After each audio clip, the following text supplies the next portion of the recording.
Hey, my beautiful Virgos, it's Dr. Leona coming on in for your February predictions 2025. Guys, if you want to see this extended or any of my extendeds here on YouTube, please come over to Patreon. All the info is in the description box below. And for just a $10 bill, you can see over 2,000, well over 2,000 videos at this point. And, you know, sure, you're going to have readers say that you can see an extended for $3.99, $7.77. Not a $10 bill, but that's for one extended. I have over 2,500 extendeds on there now. You have unlimited access to all of it for a $10 bill. So if you drop one today, you literally can see all individual signs for the last 3 years. You want to check back. You want to look at people that you care about. Look at their Venus, their moon, their ascendant. Look at your own Venus, moon, ascendant. Look at your sun, you know, look at all those things, no problem. You can do that. You can create a narrative, you know, around events from the last 3 years.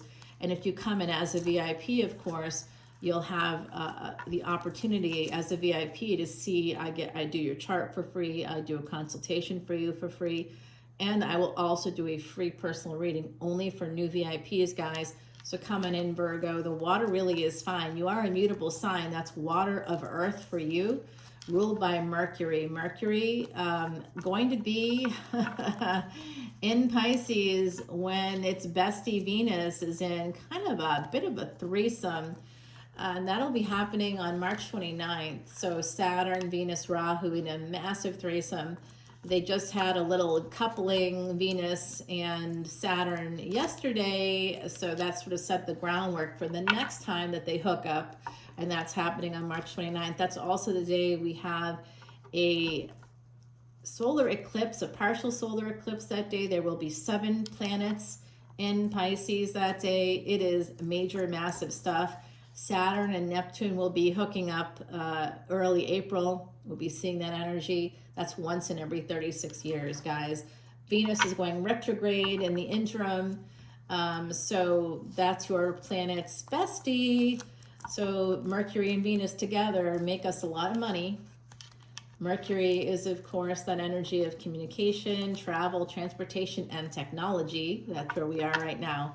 All right, guys, 2, 3, 6, as I said that. Let's get started. This is you, I think. Some of you, this is your energy, Queen of Swords. Remember, gender is fluid here.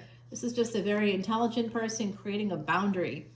And we do see that here with the 7 of Wands following this Queen of Swords. Creating a boundary, very important right now. Creating some kind of a boundary. Against a person here, a person that could be a homeowner, they may be a mother.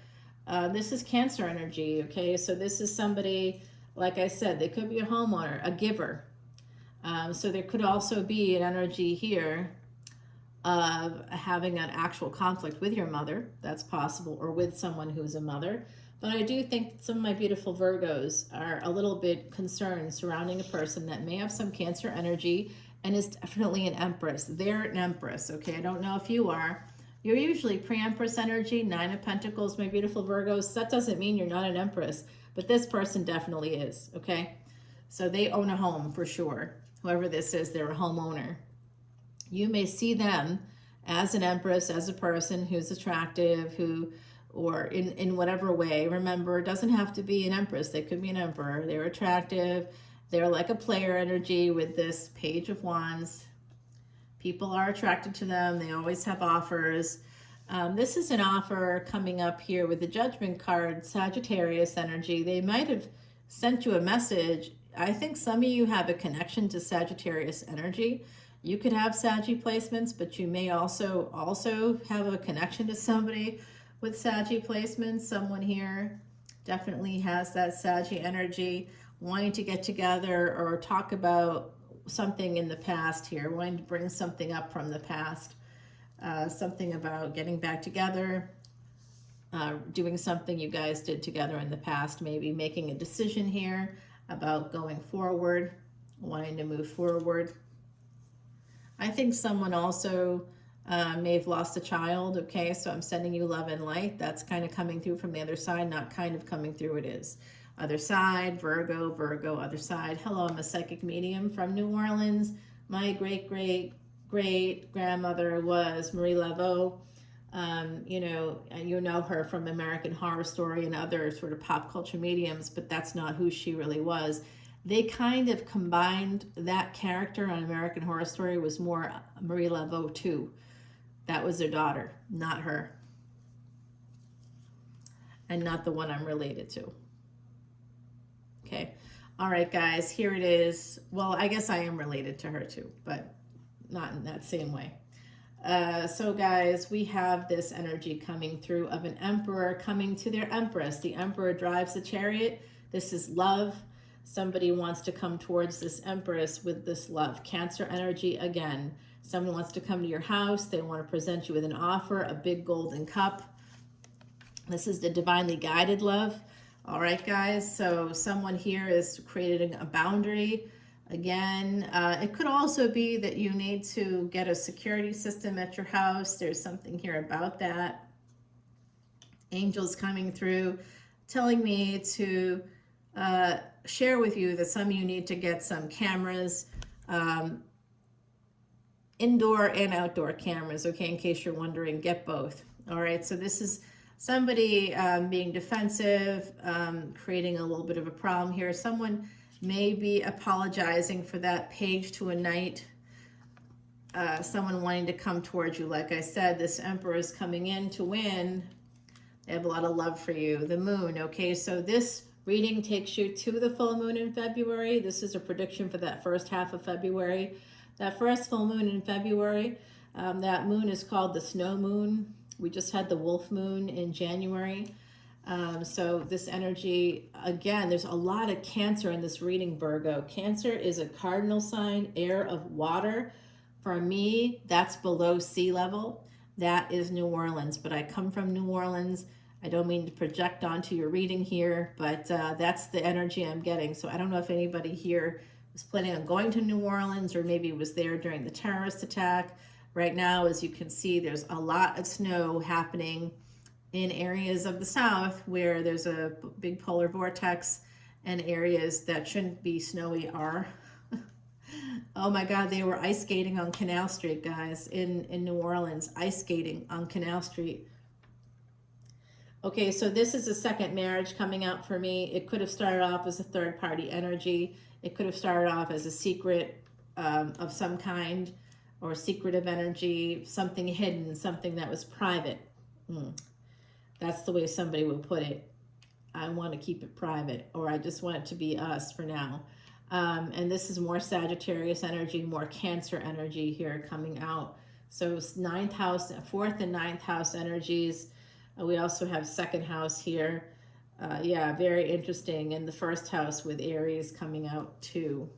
Something to do with children. Someone, like I said, has a child on the other side for sure. I just got confirmation for that. If you have a child, there's a child on the other side coming through right now.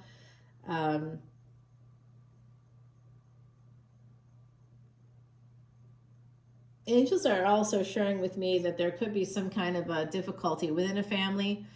If that's the case, it could have been a third party situation. Somebody is putting up boundaries with the parent, their mother, I believe, and coming at them from not a healthy space. Because boundaries should be soft, okay? With families, soft boundaries, unless someone is your abuser. And, and I'm going to just caution you here, coming from the mental health and the psychology worlds. Childhood is traumatic because you're wholly dependent on other people. And these other people, your parents, your grandparents, aunts, uncles, friends, things like that, friends of the family, these are not people generally trained in developmental psychology. They're going to make a lot of mistakes. The majority of folks are not trained in developmental psychology, and even those of us who are, we're still making mistakes because of the human factor. The human factor always applies when it comes to your parents, when it comes to your grandparents, family histories, anybody that's from immigrant families, hello, second and third generation, what's up? One branch of my family came over with masters of theirs. They were slaves, and come on, this is like let's get real here. You know, and some of the other family members that I had, everybody was super poor. Everybody that ended up here didn't come here rich. No one did. So that's the truth of it. That means trauma in those families. That means that there's generational curses in that way, right? People can't earn enough money during the Depression. I had a grandfather that supposedly died of lung cancer, but I have a feeling he killed himself. You know, like I think that they just said he just suddenly died, and it was right around the time of the Depression.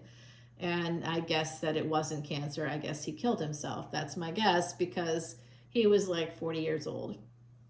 And so that upset my whole family. They were all messed up as a result of that. So just be gentle with family members that were not, you know, I had parents that made me walk on broken bones, that didn't feed me or give me anything to drink for days on end.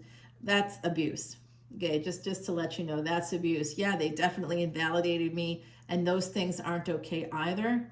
But those are things you discuss with your parent. 1111, as I said, that your parent, your grandparent, whoever it was, if they have been consistent in their support of you financially, at the very least, and providing you with physical support, helping you obtain, you know, helping you pay for your wedding, helping you pay for your school, helping you with a car, helping you with a home.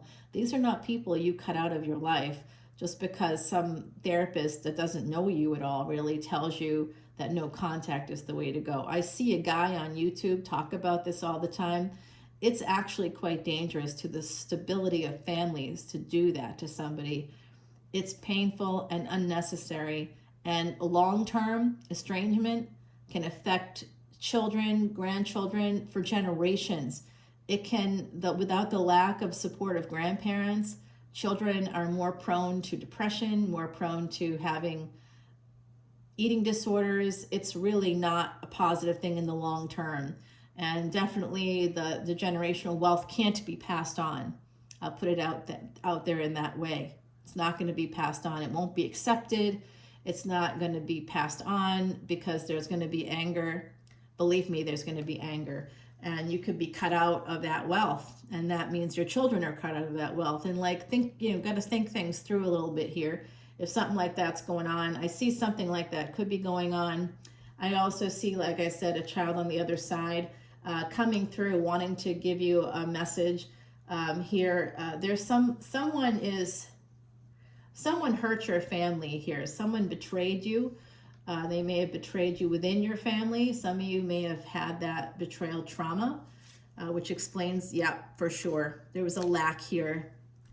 And this isn't just about romance. I do see that someone may have had that situation, and that might be why you created boundaries that were so strong, because maybe a parent cheated on another parent while you were growing up, and you could be angry at them. There's no question about it, but don't cut them out of your life because they're a human being. You don't know what was happening between your parents. I remember listening to a reader who said, oh, my father cheated and used to cheat all the time. And yeah, but you don't know what your mom and what the relationship was. You don't know. But I can tell you that there's betrayal trauma here. I can tell you that there's financial abuse. Whatever abuses are, someone very sneaky here. Really not happy with that person. I can tell you I don't like them, whoever they are. They're a piece of garbage. They're a piece of you-know-what floating to the top of the toilet. Just flush them down that cosmic toilet if you can. Here you are, my beautiful Virgos. The truth is going to come out. The truth will set you free. And guess what? We're getting that Saggy energy again. So there is going to be 1414, as I said that, guys. You're going to get material wealth and also beautiful love coming in for you. There's a reunion here, possibly with somebody that has also some earth energy, but I do see this Sagittarius energy. Someone here might have created some boundaries artificially in the middle here. There's like a lot of stories connected to family betrayal that's kind of affecting relationships. So someone may be coming towards you. They could have Sagittarius energy. They could have some other earth energy as well. And there's, like I said, there's some delays in this going forward. But Pisces energy, Oh, someone wants a victory with you, and you might be like protecting yourself. You might be a little guarded about this.